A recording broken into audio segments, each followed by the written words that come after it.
Hey guys, Eric here, and today we are going to be reading Fire and Frost by Alicia Rage, Chapter 4. Last night we read Chapter 3, and I lost a little bit of sleep by doing that because I should have gone to bed earlier, but I didn't.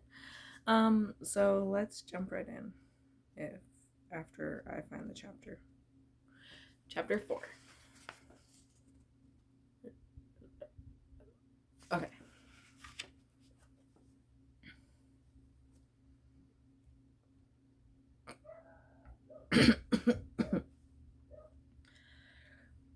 I woke with a start. My legs were tangled around my sheets. My whole body was wet with sweat, and my heart was pounding hard against my chest.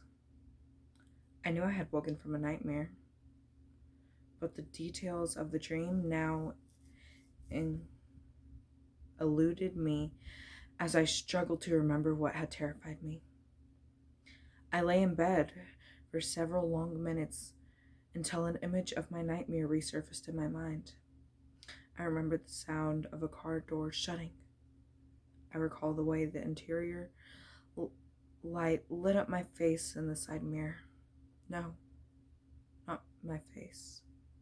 It was the face of a young girl, maybe 6, with brown hair and big chocolate eyes full of terror. As quick as I saw the image in my mind, it was gone. When I finally calmed down, I made sure to fully dress before leaving the room because I could smell eggs and bacon. That only meant one thing: Teddy was here. The first time my mom's boyfriend came over in the morning to make breakfast for us, I made the mistake of coming out of my bedroom in just a t-shirt and undies.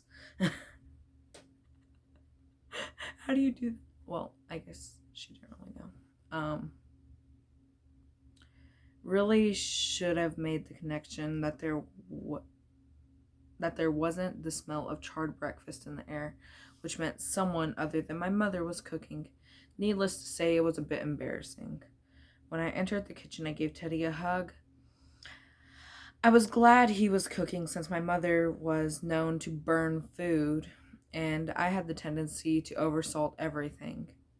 I was fine with just a bagel, but I could take bacon and eggs any day. Sorry, my phone it's not even, and it's driving me crazy. And I need another light so I can read.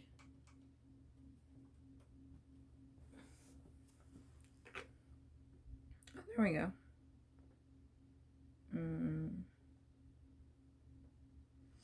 Teddy and I got along well. Mom had been dating him for a few years, but he hadn't filled the hole in my chest where my father belonged. I'm sure he never would, but I still liked him. An image of the crash replayed in my head as I thought about my father. It wasn't a memory of the real car crash since I wasn't there, but rather a memory of a dream I had before it happened. It was strange that I dreamt that my father died in a car accident and then he did. Young children do have wild imaginations. Yum. I smacked my lips. Bacon and eggs. I reached into the cupboard and pulled out 3 plates and set them on the table. Almost ready, kiddo. Normally, I would hate it if people called me kiddo, but I didn't really mind when Teddy did, as long as he let me call him Teddy Bear whenever I wanted, as a way to embarrass him. He didn't mind. Even when he brought me to the police station once to show me around, I'd called him Teddy Bear in front of his coworkers. They just laughed, but he managed to laugh along too. Mom, I shouted down the hall, breakfast. Teddy and I took our spots around the table. He didn't live with us, but he might as well have since he spent most of his time here when he wasn't at work. My mother entered the room. The way Teddy gazed at her in awe told me he really did love her. In a flash, an image of a diamond ring popped into my mind, but it was gone before I could process it. I hear wedding bells, I thought silently. So, how's everything going with planning for the festival? Teddy asked my mother. I was intrigued to know this too, so I listened carefully. Most of our responsibilities are set up, but there's another meeting before the festival, and we still have to get a few things together for our booths. My mom was talking about the booth she and her business partners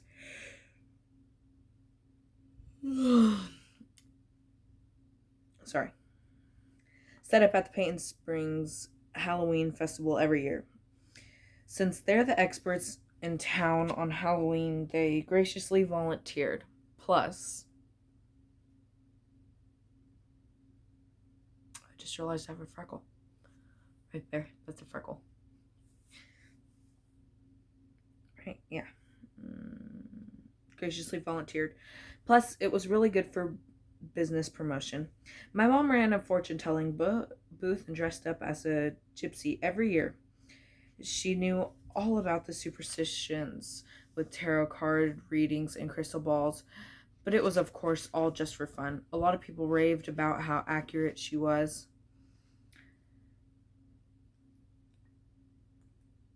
But that was just because she was so involved in the community that she knew everything about everyone. It was actually kind of funny to see people talk about how great she was when she was really just faking it, but I guess people wanted to believe in that kind of stuff around Halloween. Sophie and Diane helped out with other things at the community festival, like the Haunted Trail carnival games and other things. We have some really awesome ideas this year, and the Haunted Trail is going to be better than ever before. My mom continued.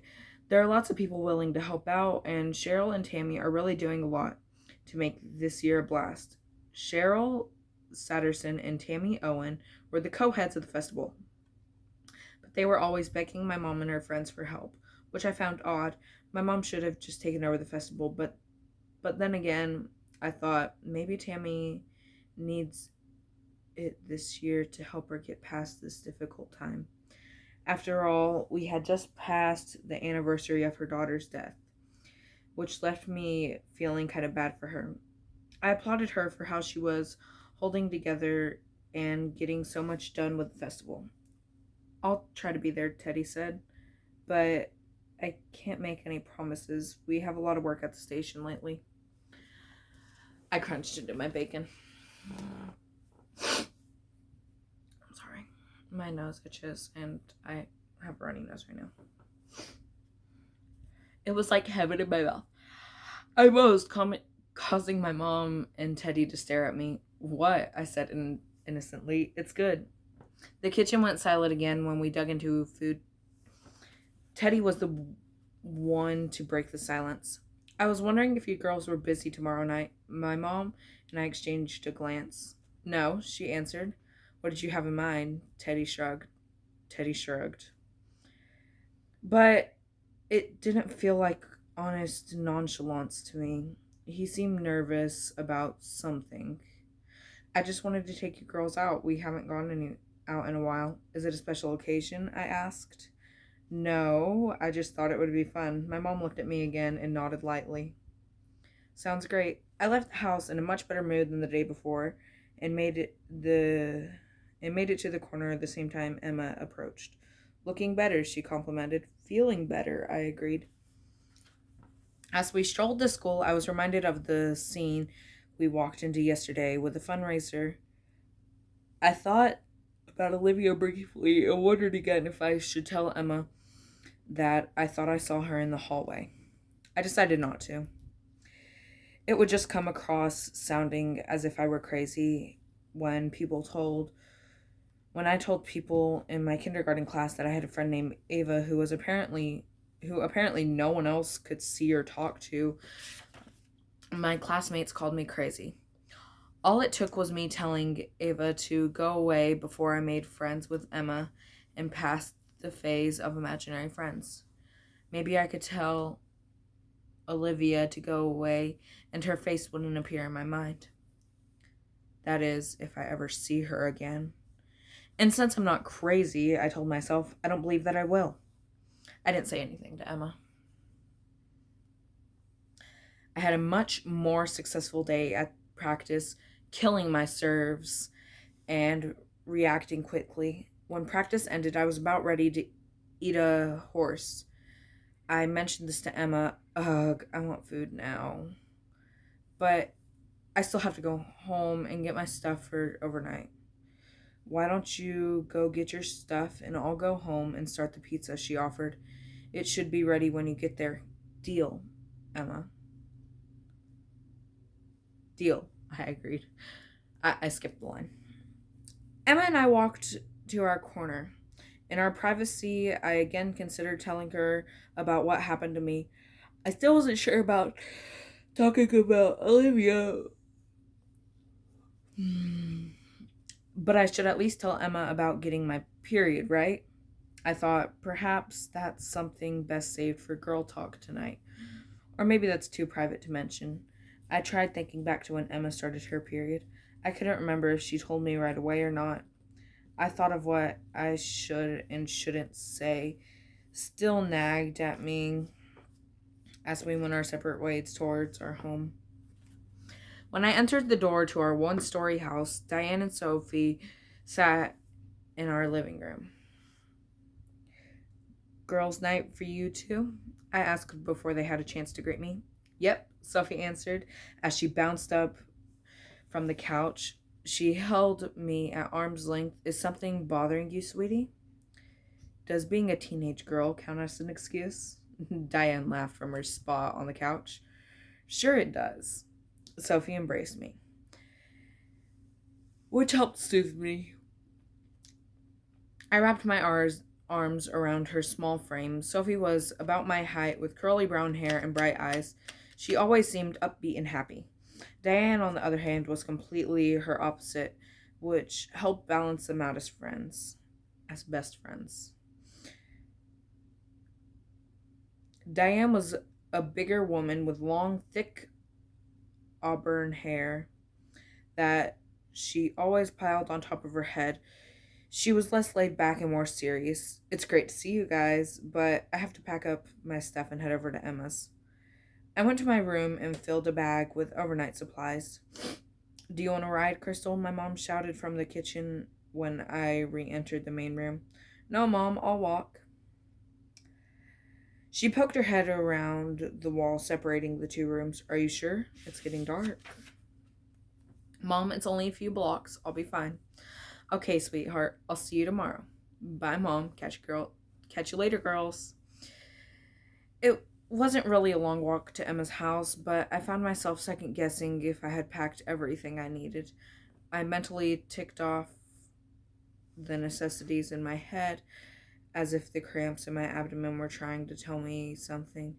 I knew immediately what I had forgotten. Even though I was nearly to Emma's, I turned back towards my house. Okay, so that was chapter 4, and we will read chapter 5 tomorrow.